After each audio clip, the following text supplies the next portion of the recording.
Marine Corps has a really different conception of accountability than most places most of you have worked. That's described by a simple phrase, which is that you are responsible for everything your organization does or fails to do. And they take that word everything really seriously.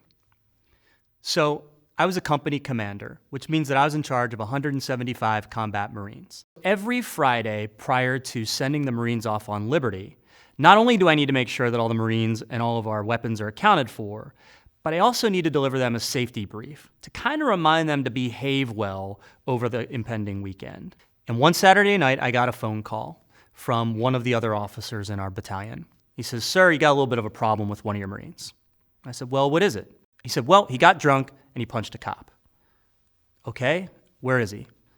"He's in Mexico." "Okay, that's a huge problem." I show up Monday morning and I get the call that says, "Hey, Colonel wants to see you." And I'm pretty sure I know what's coming, which is we're going to talk about what punishment this Marine's going to receive. But when I get there, it's just me. So the Colonel says, "What's going on?" And I said, "Sir, I can't explain it. I don't know what he was thinking.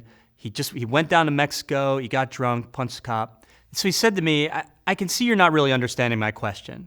What I really want to know is, why is your leadership so weak that your Marine thought it was okay to go to Mexico, get drunk, and punch a cop?" And while this might sound unfair, as I thought about this feedback that I'd received, I realized that the Colonel was right. I'd been mailing in that safety brief. I'd said the same exact thing every single Friday for weeks and weeks and weeks. Think about my audience.